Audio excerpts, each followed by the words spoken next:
Hello everybody and welcome to Stopmotion Tube. In this episode I have a really special guest in the studio. It's a super talented animator, Tim Allen.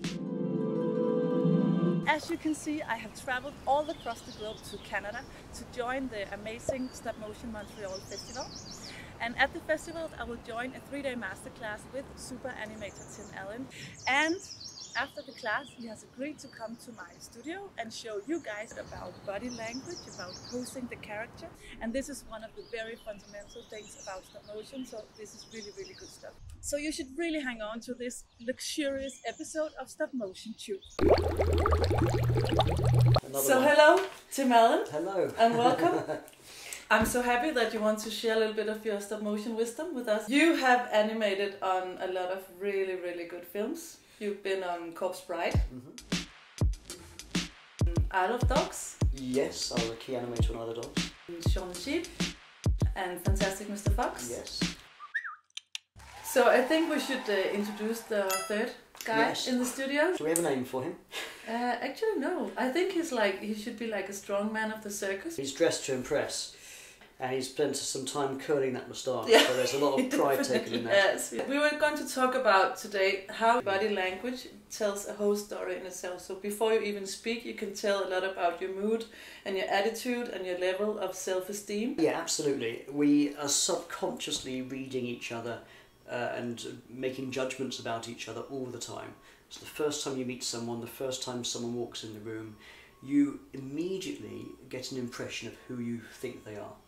And would you show us some tricks with this guy? Yeah, absolutely. If he is going to go for the job of the circus strongman, and he were to walk in the room looking very nervous, very timid, he stands his legs wide apart. So if I put one together, it's making him a little bit smaller, make him feel less powerful. Yeah. I'm going to curve his chest forwards.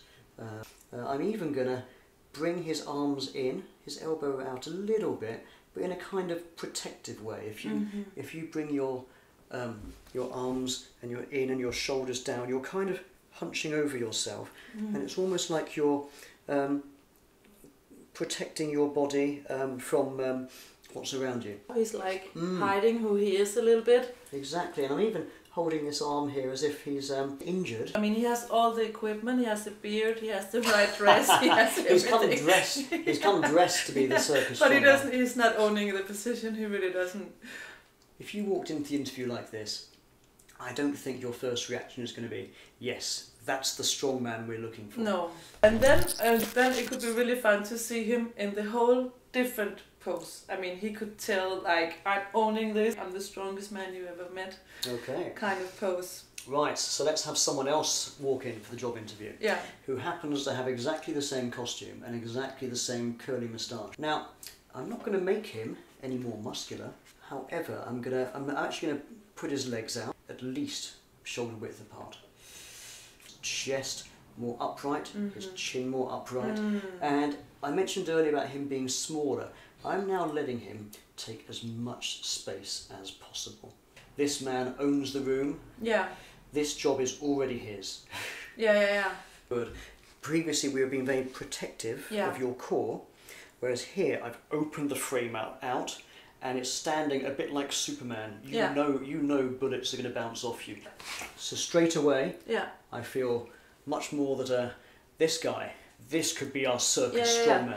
And it's so interesting because just by changing the pose, you're actually changing a whole experience of him. Absolutely. Yeah. If we were to be making a short film, you have very little time to show who your character is before the story starts to unfold. Yeah. So you have to introduce someone very quickly. And this comes back to that first impression we get of someone. Yeah. This one will be only in the room, say clearly what he wants, and he's unapologetic about it. The first one, absolutely, he's quite nervous and he's unsure of whether you'll like him or not, and please give me the job because maybe you'll feel sorry for me.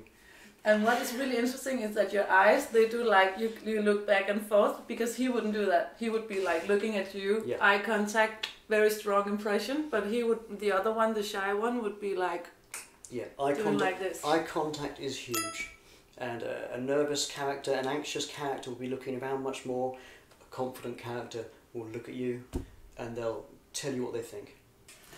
Thank you so much for sharing this magic with us. I cannot wait to get to try these things.